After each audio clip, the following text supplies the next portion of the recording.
Okay. What would we be in life without coffee? Hey y'all, Patrick here. So I'm in the middle of moving right now, and that's a lot of fun, I guess. But I decided, hey, let's go ahead and do my first like Q&A video, I guess, and compile a bunch of different questions I've seen throughout, I guess, the last couple months or so. But let's just call this Ask Pat Volume 1 Moving Edition HD TV Special. Maybe. Mr. Zekbumo says, nice, which pick do you use? I usually use 88s or 1s. I have a whole collection of different types of picks, but normally live, at least, I always use 88s or 1s. I like it to be really thick and just have a little bit of give. Sometimes I really like the sharp ones. I think they're just called like Dunlop Sharps or whatever, but nothing really brand specific. I usually use 88s or 1s. Plum says, how did you get to the point where you are in bass playing? I want to be able to play like you. How did you practice? So I've been playing since I was 12 or 13. I don't think I really like took it seriously until I was probably 16 or 17. That's when I actually really started practicing, really started playing, and like I got into the groove of actually practicing and playing a lot. And it's more of just, when it comes to practicing, every single day, no matter what. Like, you're gonna have an hour or two of free time, go ahead and practice. And one of the best things I could say about practicing is try and branch out into different genres. And so play along with different tracks from all kinds of different genres. That way you're not limiting yourself to one specific thing. So that's really helped me a lot. And there's still a lot that I have to learn, obviously, but there's so many different ways that you can play and so many different ways you can teach yourself at the same time. So it's really don't limit yourself when you are practicing, and practice as often as you can.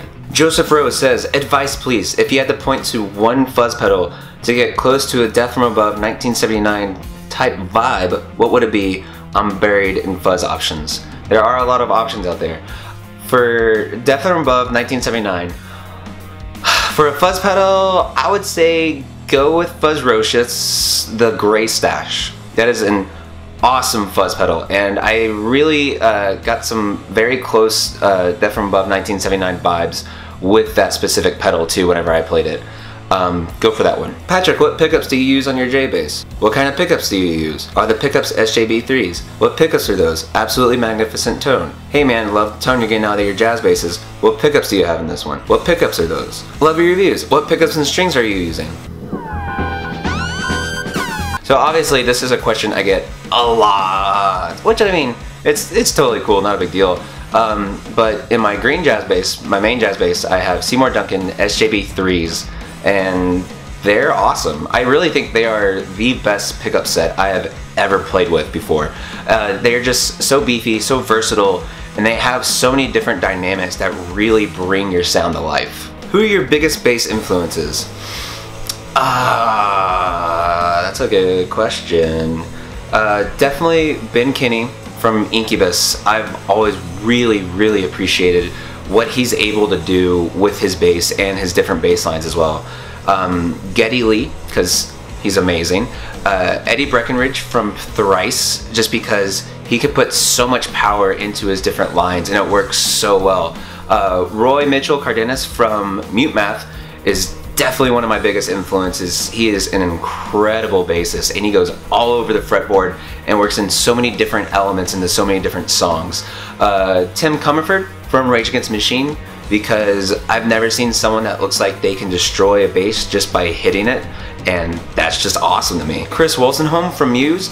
Muse is like one of my favorite bands of all time. They're actually the first band I ever saw live back in 2005, 4? I was in like 8th grade, but it was just spectacular seeing one of my favorite bands live, and like that was again my first show, which was mind-blowing to say the least. Paul McCartney, because he's Paul McCartney pretty much. And I'm gonna say last one, Amos Williams from Tesseract. If you ever listened to Tesseract before, you know that his bass lines make so much of the songs and really makes them stand out. What are you using for in-ears? I am using Shure SE 215s, and they're only like $100 or something like that. They sound great. I don't really have a lot of complaints about them. They're not the best in terms of like equalization. I personally wouldn't use them to mix, but using them live, using them whenever I'm making videos, at least for when I'm doing the playthroughs of them, they work really well. Any recommendations on a good bass to start learning with? The Squier Classic Vibe or Vintage Modified series. Any basses in those regions, you're gonna be set. You can usually find them used for like $200, $250, I think. And just stock the way they are, they all sound great. They feel great too. I think they're just Chinese made as well, but man, they play and sound really great, especially for the price that you're gonna get them for as well. What are your favorite basses you have? My green jazz bass, obviously. My Gibson Ripper is super awesome, and I would say I have this new PJ bass. Let me find it real quick. So I just got this a few weeks ago, but this is the Squier Troy Sanders PJ bass Silver Burst. It's really cool though.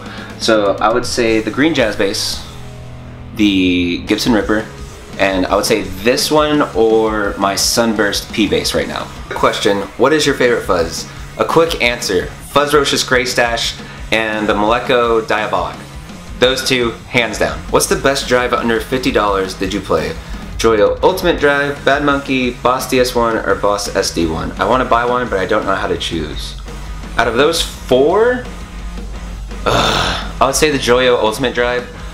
I just don't like the idea of a company that's only existence is to copy other manufacturers and just make cheap copies of it. But Joyo does a really good job at it.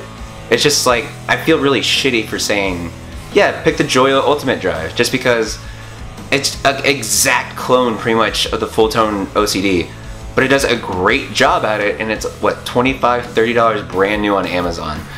So the Joyo Ultimate Drive, I guess. Hey Patrick, I've been actively playing bass guitar for about 3 years now, and even though I enjoy it, I get disheartened when I get confronted with how much I suck. I have extreme fear of failure, and this causes me to hardly pick up my bass, even though I want to be able to do so much on that instrument. I don't know what to do with this fight, and how to enjoy playing bass to the fullest. What do I do? How do I improve? And how do I make myself pick up my bass more? Whoa. Okay, so, man, how do we even start with this? Don't worry about sucking. I suck on bass. There's so many different elements to consider when you're playing an instrument that it's just, don't worry about all that. The only thing you can do is practice, and really improve upon yourself day by day.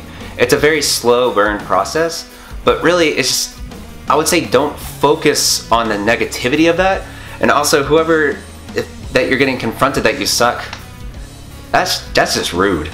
But don't focus on the negativity of that, because the point of playing an instrument is you want to feel it, you want to have fun with it. Like, that's the great thing about music, is you're able to get so many great emotions through it. And I just feel personally, like, as a musician, you're able to convey like really great and really pure emotions via, your fingers, via your instrument. And so it's just one of those things where you have to take it slow, realize what things you need to work on, and practice as much as you can and really dedicate yourself to it. Excellent cover. What kind of strings do you use? What kind of picks and strings do you use? What strings are you using? More Let's Talk gear please. Also, what kind of strings do you use? Sick tone. What strings are you rocking? So for the longest time, I used Ernie Ball Slinkies, just regular 45 to 105s, and they're awesome. They're great strings. But in my experience, they only last about a week and a half to 2 weeks, pretty much. And that's with playing every day for maybe 2 or 3 hours each day. And it's just not really worth to pay $20, $25 for a pack of strings that will only last about a week and a half for me. So I went to Cobalts for a while, but then you go to, what, $35 for a pack of those? And they do last longer and they feel better too. But they only last about like 2.5 weeks. So I'm really not string specific on anything right now. I'm actually gonna do a string shootout soon. but I've been trying the clear tones recently, and they've lasted probably like usually around average about a month or so, and they sound great and they feel great too, but mostly to me is they last so long before they start to sound dead. And the very last one today is from Santiago Benitez. You are very bad at playing bass, dude.